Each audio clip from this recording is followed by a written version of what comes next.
राजधानी पटना का ऐतिहासिक गांधी मैदान यूं तो कई इतिहास का गवाह रहा है और आज एक बार फिर इसी गांधी मैदान में देश में पहली बार महागठबंधन की सरकार ने एक साथ 1,20,000 से ज्यादा नियुक्ति पत्र देकर इतिहास रच दिया। इसके लिए गांधी मैदान में एक मेगा शो का आयोजन किया गया, जहां खुद मुख्यमंत्री ने 25,000 शिक्षकों को नियुक्ति पत्र बांटा। ये कितना बढ़िया लग रहा है, देख रहे हैं ना। जितनी बड़ी नियुक्ति बिहार में की गई है, इतने बड़े पैमाने पर कहीं भी नियुक्ति नहीं हुई है। प्रारंभिक शिक्षक के रूप में 70,545 और उच्च माध्यमिक शिक्षक में 23,720। तो कुल मिलाकर के बिहार लोक सेवा आयोग के द्वारा 1,20,336 शिक्षकों की नियुक्ति की गई। तो ये बड़ी खुशी की बात है और यहाँ पर तो सीमित है और बाकी सभी जगह पूरे बिहार में इस कार्यक्रम का आयोजन किया गया है। तो मैं सबको बधाई देता हूँ। और देश के अन्य राज्यों की तुलना में बिहार राज्य में पहली बार बड़े पैमाने पर नियुक्ति की गई। तो आप सब लोग जो नियुक्त हुए हैं और इतनी खुशी प्रकट कर रहे हैं, मुझको बड़ी खुशी है कि जहां भी आप बहाल होंगे वहां सबको पढ़ाइएगा आप पूरी मजबूती के साथ। अरे पढ़ाइएगा ना बढ़िया से। चलिए, तो आप जो आश्वस्त कर रहे हैं तो मुझे बड़ी खुशी है और आज के अवसर पर आपको मौका मिला है, इसके लिए मैं आप सब लोगों को बधाई देता हूं। आप सबको बहुत बहुत धन्यवाद देता हूं। इस ऐतिहासिक मौके पर मुख्य अतिथि के तौर पर उप मुख्यमंत्री तेजस्वी यादव भी मौजूद रहे। मुख्यमंत्री नीतीश कुमार के साथ साथ तेजस्वी यादव ने भी कई सफल अभ्यर्थियों को अपने हाथों से नियुक्ति पत्र बांटा। आज के इस ऐतिहासिक तारीख को आप लोग नोट कर लीजिए। ये देश के इतिहास में प्रथम बार एक राज्य में, एक दिन में, एक विभाग में एक साथ 1,20,000 नवनियुक्त शिक्षकों को नियुक्ति पत्र वितरण किया जा रहा है। ऐसा कभी हमारे देश में पहले कभी नहीं हुआ। और जो खुशी आप लोगों के चेहरे पर है, जो उत्साह आप लोगों में दिख रहा है, हम बड़े दिन से इंतजार में थे कि ये चेहरा पर खुशी हमारे नौजवानों के दिखे, इन सभी बेरोजगार नौजवानों को रोजगार मिले। इसके लिए हम सबसे पहले माननीय मुख्यमंत्री जी को धन्यवाद देते हैं और शिक्षा विभाग के सभी अधिकारियों को धन्यवाद देते हैं। बीपीएससी को हम धन्यवाद देते हैं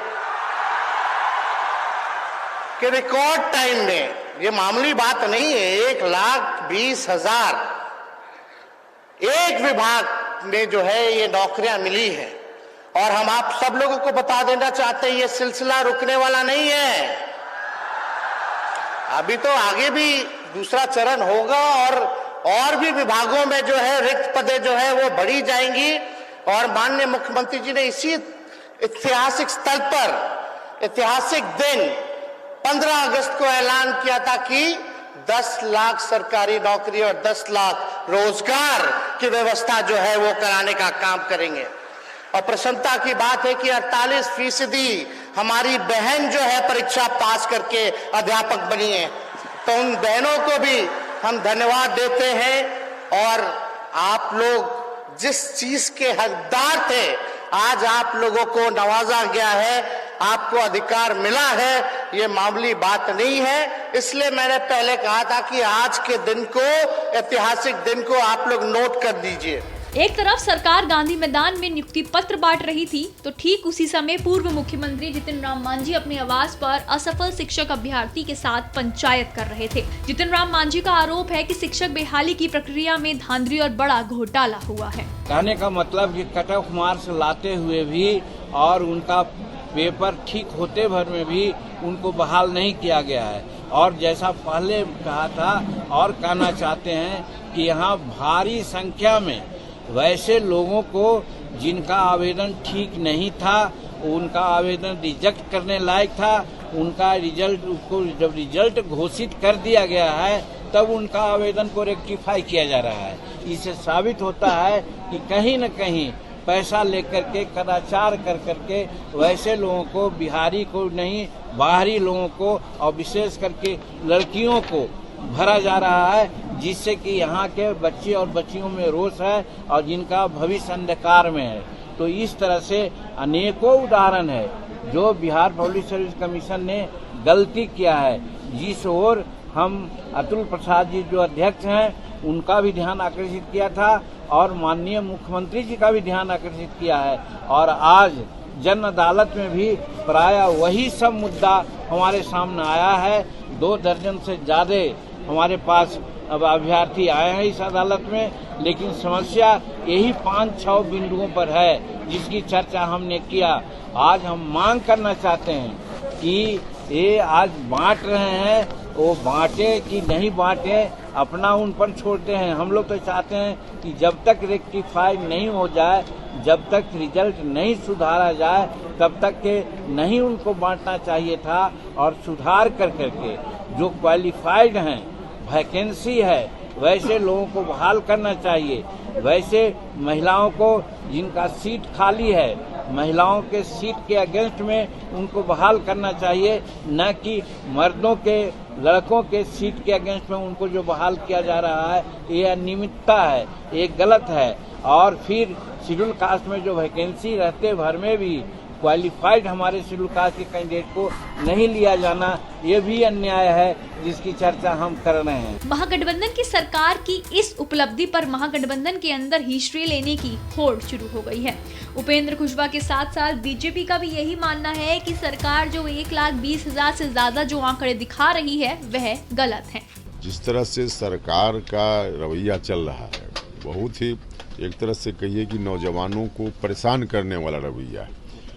अभी कहा जा रहा है कि हम नए लोगों को नियुक्त कर रहे हैं, उनको नियुक्ति पत्र दें, लेकिन उसमें बहुत सारे लोग ऐसे हैं जो पहले ही से नौकरी में हैं और उनको फिर से बुला करके नियुक्ति पत्र दे करके यह दिखाना कि हम इतने लोगों को नौकरी दे रहे हैं, बिल्कुल गलत है। और साथ ही साथ जो अभी रिजल्ट हुआ है शिक्षकों का, उसमें तो पहले कहा जा रहा था कि डोमिसाइल नीति लाएंगे, 90% बिहार के नौजवानों को ही नौकरी मिले, इस बात को सुनिश्चित करेंगे। लेकिन पहले से थोड़ी सुरक्षा भी थी, उसको भी समाप्त करके ओपन फॉर ऑल कर दिया। नतीजा हुआ कि दूसरे राज्य के लोग यहाँ आकर नौकरी करने की स्थिति में हो गए और बिहार का नौजवान सड़क पर खड़ा रह गया। तो नौजवानों के साथ तो मजाक कर रही है सरकार। बीजेपी के प्रवक्ता ने क्या कहा, सुनिए। देखिए, इसके बहुत बारीकी से इसको आप देखेंगे तो जो नियुक्ति की पूरी प्रक्रिया है काफ़ी विवादास्पद रही है। अब जो ये 1,26,000 1,22,000 शिक्षकों की नियुक्ति की बात कर रहे हैं, इसमें 40,000 तो पूर्व के नियोजित शिक्षक हैं। उनको आप किस रूप में देखते हैं? लगभग 15,000 से ऊपर या उसके आसपास में बिहार के बाहर के बच्चे हैं। वो क्या आके स्थायी तौर पर बिहार में काम करेंगे? तो कई ऐसी बातें हैं जो ये शिक्षक नियुक्ति की प्रक्रिया में जो जल्दीबाजी की गई है उसमें कई खामियां हैं। कई ऐसे अभ्यर्थी हैं जिनका 3-3 कैटेगरी में सिलेक्शन हुआ है, नौकरी तो वो एक जगह करेंगे। तो कुल मिला के देखेंगे तो ये 50,000 से ऊपर की नियुक्ति नहीं कर पाएंगे। और उसमें भी अभी इनकी पूरी प्रक्रिया बाकी है। अभी सबका वेरिफिकेशन सर्टिफिकेट का होना बाकी है, इनका प्रशिक्षण होना बाकी है, और उसके बाद ये अस्थायी नियुक्ति की प्रक्रिया को पूरा करेंगे। तो ये प्रोविजनल नियुक्ति करके ये कोई बिहार को सौगात नहीं दे रहे हैं, ये बिहार को एक ठगने का काम कर रहे हैं। आने वाले 1 महीने में देखिएगा कि इसकी क्या परिणति होती है। आज नियुक्ति पत्र मिलने के बाद अब ये सभी नवयुक्ति शिक्षक स्कूलों में अपनी सेवा देना शुरू कर देंगे। तो वहीं चिराग पासवान ने नियुक्ति पर सवाल उठाते हुए कहा कि इसमें बड़े पैमाने पर भ्रष्टाचार और नेताओं की पैरवी हुई है। भाई, उनका नियुक्ति पत्र किसको बांट रहे हैं पहले वो जांच करा ले, क्योंकि कई ऐसे उदाहरण सामने आए हैं जहां ये आरोप लगाए गए हैं कि भाई ऐसे लोगों को भी नियुक्ति पत्र दे दिया गया जिनके साथ हस्ताक्षर जिनको करना नहीं आता। ये बात सत्य है कि मुख्यमंत्री नीतीश कुमार जी के शासनकाल में बैकडोर चैनल खुलते हैं और भ्रष्टाचार के माध्यम से नियुक्तियां होती हैं। जिनकी मंत्रियों के पास पैरवी हो, जिनकी पहुंच हो या जिनके पास रिश्वत देने के लिए पैसा हो, उन लोगों की नियुक्तियां तो ज़रूर हो जाती हैं, बट जो काबिल लोग हैं उन लोगों की नियुक्ति नहीं होती। तो मुख्यमंत्री जी की नाक के नीचे ये भ्रष्टाचार लंबे समय से, सालों से चलता आ रहा है और ये उसी का ही एक और उदाहरण है जिसकी वजह से अभी भी शिक्षकों में भयंकर आक्रोश है। आजाद भारत में ये पहली बार हुआ है जब कोई राज्य सरकार ने इतने बड़े पैमाने पर नियुक्ति पत्र बांटे हों। सच में महागठबंधन की सरकार की एक बड़ी उपलब्धियों के सबसे ऊपर रखा जाएगा। आज बिहार में नीतीश कुमार की सरकार ने वो कर दिखाया जो देश में किसी राज्य ने नहीं किया था। जाहिर सी बात है 2024 के लोकसभा चुनाव में इसे राजनीतिक रूप से भुनाने की भी जरूर कोशिश होगी, लेकिन आश्चर्य की बात है कि उससे पहले जदयू और आरजेडी के बीच क्रेडिट लेने की होड़ भी शुरू हो चुकी है। कैमरामैन ऋषि के साथ सौरभ कुमार, पटना, न्यूज़ 24।